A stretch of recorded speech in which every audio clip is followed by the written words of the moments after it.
This story happened after my divorce. I thought my marriage to my ex-husband was happy and fulfilling, but his betrayal and infidelity completely destroyed my trust and love. I yearned for a fresh start, but my world collapsed again when my ex-husband secretly took my children away. I searched 4 places for any sign of my children and my ex-husband, even just a glimmer of hope to keep me going, but no matter how hard I tried, I could never find them. My desperation and helplessness tortured me deeply and left me at a loss for words. At a time when I needed help and support the most, I befriended a man. He was a man who was addicted to illegal drugs and often showed up at local bars and nightclubs. I didn't want anything to do with him, but he initiated a conversation with me and gradually became my friend. He told me his own story, and his life was once full of pain and struggle. Like me, he had also gone through the pain of divorce and the loss of a child. Despite our different experiences, we formed a special bond in the face of our shared pain. After I became friends with the man who was addicted to illegal drugs, I became addicted to drugs and began frequenting the local bars. That man became my companion and comfort. He expressed sympathy for my divorce and missing children issues and began to introduce me to different drugs. Initially, I refused his offers, but gradually I began to feel helpless and miserable and began to numb myself with the help of drugs. I met more people in the bar who were also addicted to drugs. We got together and used drugs to escape the difficulties and pain of life. Whenever I felt desperate, drugs became my outlet and antidote. But it turned out that such an antidote only made my situation worse. One night, I was partying with the guy in the bar. I had completely lost control of myself and took a lot of drugs. During that crazy night, my life was in danger. I started to lose consciousness and my whole world became a blur. I felt so much pain that I hoped death would rid me of it. However, I never imagined that this ridiculously crazy night would change my life. When I regained consciousness, I found myself in a dark tunnel. There was not a ray of light around me, no sound, just endless nothingness. I felt terrified, and this dark place terrified me beyond belief. I began to look back on my life and saw all the things I had experienced, and I felt the joy and sadness of life. This feeling led me to death again and again, each time being pushed deeper into darkness. I was trapped in a dark, eerie place, and I felt the stench and death in the air. The ground was burning lava, and the temperature was so high that I could barely stand it. I heard the moans and howls of countless people, which came from all directions and made me feel overwhelmed with terror and despair. Fire sometimes flickered out of the darkness, and through it I saw some terrible creatures, writhing and crawling in the corners of the inferno. I walked through a scorched earth and saw countless agonized souls, writhing in agony in the lava, their screams breaking my heart. They were caught by some terrible demon and dragged into the lava with spears or hooks. I saw a woman hanging above the lava, bound to a rack of steel and covered with flames. She screamed, causing me to feel deep sorrow and helplessness. I was chased by all kinds of horrible creatures that roared and screamed, spewing flames and venom from their mouths. I had nowhere to hide but to run as best I could and try to survive. I saw countless broken bones and fractured bodies, which were scattered on the ground, making me feel extremely depressed and scared. This place, I knew, was hell, the habitat of all demons and evil spirits, and I would be trapped here forever. When I thought I could no longer bear the pain of hell, a warm glow suddenly spilled onto my face. I looked up and found a mysterious man in a gorgeous robe appearing in front of me. His gaze was filled with warmth and compassion, as if he could see deep into my heart. He reached out his hand, gently patted my shoulder, and said to me, "Child, you have walked through hell, and now you can return to the sunny world." His voice was soft and soothing, making me feel incredibly warm and comfortable. As he spoke, I suddenly felt my body floating lightly, as if I were floating in the air. I saw my body fade away in the light and then reborn. It all happened so mysteriously and wonderfully that I could not find the right words to describe how I felt. When I arrived at the gates of heaven, I was surrounded by countless shining angels. They welcomed me with soft voices and smiles, making me feel an unparalleled peace and warmth. Heaven was filled with a sense of peace. The whole heaven was illuminated by soft light, without a single pollution or blemish. The sky was blue in color, without a single cloud, and the sunlight was abundant and soft, making people feel very comfortable. There are beautiful views and gorgeous colors, and there is no cold or hot weather. There are many different areas in the paradise, each with its own character and beauty. There was a bright green meadow with all kinds of flowers scattered on it, from blue tumbleweeds to red roses. There are some small streams in the meadow, and some small animals moving around in the meadow. All of them are very friendly and make people feel peaceful and comfortable. There are also many buildings in the paradise, and they are all built with the most beautiful materials. These buildings come in all shapes and sizes, some are palaces, some are gardens, and some are libraries and schools. These buildings are filled with music and singing, which makes people feel very warm and joyful. The people here are very friendly and welcoming. People live there very happily, without pain or disease, and there is no jealousy or hatred among people. All respect and love each other. In heaven, people can commune with God intimately and feel His love and compassion, which makes people feel incredibly happy and joyful. As I was wandering in heaven, I suddenly saw a familiar figure, which was my late grandmother. She was standing in the middle of a sea of beautiful flowers, surrounded by many radiant and shimmering angels flying around her. I went to her side and she turned her head to look at me. At that moment, our eyes met and my heart welled up with infinite emotions and joy. She smiled and said, "My child, you are here." I talked with her for a long time about many things from the past, and she told me that she had been watching and praying for me, hoping that I would have a bright future. I expressed my love and thoughts to her, and she responded with the same sentiments. In this beautiful garden, we felt carefree, without pain, without illness, without separation. I also met other loved ones who had passed away, and we shared our lives together in heaven.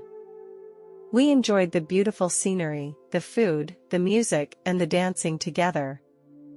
They told me that they were always watching over me, praying for me to get through it, and always sending me love and strength. I saw a man in a white robe walking toward me. He had gentle eyes and looked very friendly. He smiled at me, held out his hand, and welcomed me to heaven. I felt his palm was very warm, as if it could bring me endless comfort and strength. I wanted to kneel down and pay my respects to him, but he pulled me up and told me he didn't need my respects. We sat down and started talking. He asked me about my life, my likes and worries, and I poured everything out to him. He listened attentively and did not interrupt me or criticize me. On the contrary, he comforted me and encouraged me, making me feel very loved and accepted.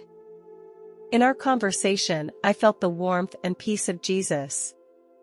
His words made me feel very comfortable and relaxed, like a long-lost child finally reuniting with his parents. We discussed many things, including my faith, my family, and my future. He told me that he would always be by my side, protecting me and taking care of me. Finally, he gently told me that it was time to return to Earth. I was surprised and asked, "Why do you want me to go back to Earth? I would rather stay here all the time." Jesus replied, "Your mission is not yet complete, and you have very important work to accomplish on Earth. Your mission is to help others on Earth and bring them hope and love." I thought of my family and friends and others who needed me. I understood Jesus' words and learned that I had to return to Earth to complete my mission. Jesus smiled at me and said, "Don't worry, I will be with you until you complete your mission." I felt warm and comforted, knowing I would not be alone. I told Jesus I was ready to return to Earth and continue my mission. Jesus gave me a hug and told me he would always be watching and blessing me. I felt a strong gravitational force that made me begin to fall downward. I felt my body getting heavier and gradually regained the feeling of my body. I began to hear sounds around me, felt the temperature around me, and my eyes reopened. I slowly found myself back in the human world again, back in my body. This transition was amazing and gave me a deeper understanding of the relationship between the human body and the soul. Although I stayed with the beauty of heaven, I knew I needed to return to Earth. After that moment, I was deeply aware that I needed to make some changes, and that I could no longer let my life be ruined. So I began trying to quit illicit drugs and alcohol and slowly regain my physical and mental health and order in my life. I began attending various drug and psychological treatments, learning how to deal with my emotions and stress, and began to take a fresh look at my life. For a long time, I struggled to find my children and my ex-husband, but never received any news. I kept the love and anticipation for my children alive and kept waiting for a miracle to happen. However, even in my darkest days, I never gave up searching and expecting. Years later, I received a social media message from my long-lost children. They found me, and we were finally reunited. In the years since, I have spent every ounce of my being to provide support and love to my children, trying to make them the people they want to be. I am acutely aware of the impact that friend had on my life. I learned from him what not to do and realized the key choices to make in life. It is now clear to me that even in the darkest of times, we cannot lose hope and faith. I have always dreamed of traveling to Japan and exploring a country full of ancient culture and modern technology. I especially wanted to see the bustling downtown area of Tokyo and the breathtaking view of Mount Fuji. So, I planned a 2-week-long trip. I still vividly remember it was the afternoon of March 11, 2011. I was in a small town in the southern part of Fukushima Prefecture, preparing to depart for Tokyo.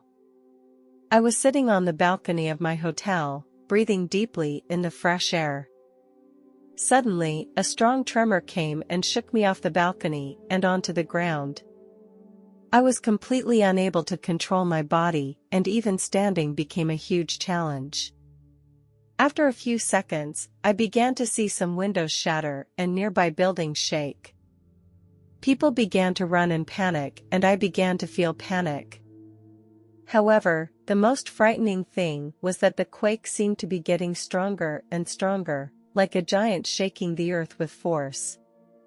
I could feel the ground trembling, buildings swaying, and I could even hear trees, poles, and other objects swaying. Some people started yelling and screaming, some ran around in panic, but most people calmly tried to find cover. I tried to escape as well, but as I turned to leave, a huge piece of wall crashed down on top of me, and I was trapped in the rubble. As I was pinned down, I felt intense pain and a sense of suffocation. It became difficult for me to breathe, and I even risked having my ribs crushed. I felt I could not move, could not call for help, and could not get any help. At this point, I began to feel a sense of desperation that I had never felt before. I thought about my family and friends, what they would think and what they would do. I thought about how my life was coming to an end and how I would not be able to fulfill my unfulfilled dreams and plans. In this situation, a sense of despair and helplessness began to permeate my mind. I began to feel fear and loneliness, and I felt that I was about to die. And this feeling would be too much for anyone to bear. Yet, even in this extreme situation, I was still unwilling to give up. I tried to stay calm and hope to be found, even if it was only a faint hope. I kept calling out and praying that I would survive and be reunited with my family and friends. I was unwilling to give up on life, even if the feelings of despair and helplessness were strong. Slowly, my consciousness became more and more blurred. I began to close my eyes. I don't know how long it took. I felt my weight suddenly become lighter, as if an invisible force had rescued me from the rubble. I was brought into a light where the light was so bright and pure that I felt a peace and calmness I had never felt before. I felt my body was wrapped in this light, as if a precious treasure was being cared for. This light had a healing and soothing power that made me feel less alone and helpless. I heard a gentle voice, a voice I had never heard before, but I knew it was God speaking to me. He told me, "Son, it is safe here." That voice was so kind. As I was surrounded by that voice, my heart was warmed and healed. I felt my fear and despair disappear and be replaced by a stronger and better power. In the light of that radiance, I felt completely healed and redeemed in my mind and body. The beauty and holiness of this light reminded me of the heaven depicted in the Bible. The intensity of the light did not make me feel uncomfortable, on the contrary, it gave me a feeling of peace and tranquility. In the midst of the light, I saw a figure with infinite power and infinite love. The silhouette of the figure became clearer and I began to recognize the figure as God. Although I had never seen God with my own eyes, I knew that this was Him, and my heart was filled with gratitude and joy. God and I communicated for a long time. I asked God, "Why couldn't you have prevented the disaster from happening?" God replied, "My child, it is not that I cannot prevent disasters from happening. But I also cannot prevent the free will of human choices." Feeling challenged in my understanding, I asked, "The free will of mankind to choose? What does that mean?" God replied, "When I created humans, I gave them free will, which is a divine and precious gift. But free will also means that humans need to be responsible for their own choices and actions." I thought for a moment and then asked, "But why should those innocent people who had no choice in this earthquake suffer like this?" God was silent for a moment and then said, "My child, earthquakes and other natural disasters are not directly caused by me. These are forces of nature that operate in their own orbit. But when these disasters occur, I will be there, and I will lead those who suffer out of the darkness and bring them strength and hope." Later, God took me to another place. Here, I felt peace. Countless flowers and trees emanated fragrance and life. God took me through a beautiful meadow. I saw my loved ones who had passed away. They were all dressed in white and looked very happy and peaceful. They gazed at me with familiar and warm eyes, as if welcoming me. My mood felt an inexplicable joy because I knew they were now well and free from any pain. There, I met my grandmother. She looked at me with tenderness and care, as she always did. We hugged each other. She told me that she was always watching over me, always by my side. She made me feel her presence and love, which gave me great comfort and relief. In heaven, I also met other family members and friends. My grandmother took me by the hand and said, "I will take you for a stroll." I was amazed by the sight before me. In this beautiful world, tall palaces and towers stood on the distant horizon, emanating a dazzling light. They appeared to be made of pure gold, and each building was beautifully detailed and decorated, as if they had come out of a fairy tale. Surrounding the palaces and towers are spacious parks and squares. All kinds of flowers and trees can be seen everywhere. The branches of the trees sway gently in the breeze, and the petals of the flowers float down on the heads of people. There are some animals running and playing in the distance, and some flying birds soaring in the air, making people feel incomparable harmony and freedom. People were enjoying the beauty of life in the parks and squares as they strolled hand in hand and shoulder to shoulder in this wonderland. Everyone's face was smiling with happiness and contentment, as if they were all enjoying the real life and love in paradise. The buildings and sights in heaven are so gorgeous that one cannot imagine. There, people can really enjoy the beauty of life and feel the real joy and love. I wanted to stay here and never leave. But then God's voice suddenly rang out, "Son, you need to go back." I turned around and saw God. "Why, God? I want to stay here," I asked. God looked at me with a smile and said, "My child, you have an important task to accomplish. You need to return to Earth and continue your life's journey. Your life has many more values and meanings, and you need to fulfill them." I felt a little confused, but, "God, this place is so beautiful and I don't want to leave it." "I know, son, but your time has not yet come. You need to finish your mission on Earth and then come back here.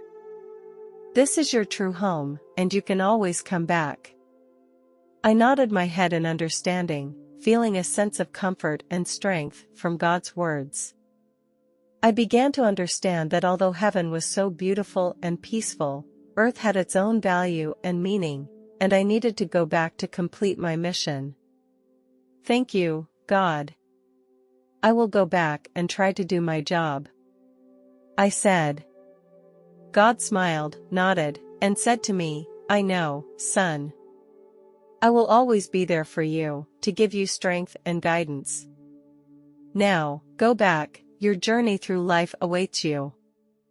I bowed deeply, then turned and left heaven to begin a new journey of life. As I returned to my body, I felt myself slowly descending. I felt the weight and pressure of my body, as if I was being drawn back into the real world by some force.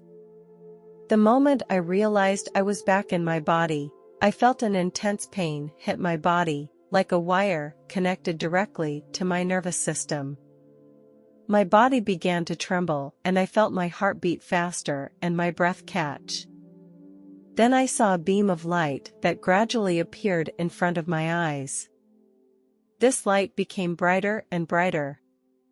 I felt my soul returning to my body, and the light seemed to be a mysterious energy that brought me back to consciousness.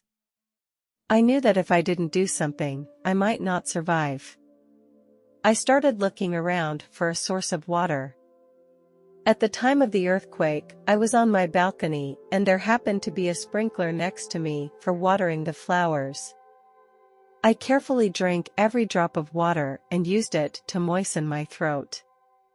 2 days had passed and I was so weak that I could hardly breathe. Just when I thought I was at the end of my life, I heard the voices of the rescuers. They finally found me. They finally found me and used an excavator to get me out.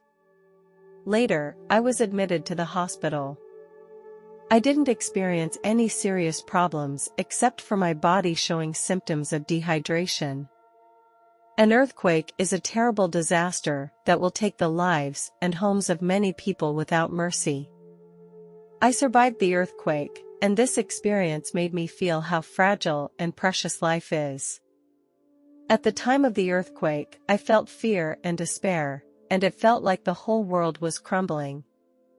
I am so thankful that God was there and that He gave me the motivation to keep going. When I survived, I felt more moved and relieved than ever before. I realized that life is so fragile and we must cherish it. The days I spent in the ruins made me understand more about my life and the meaning of my existence.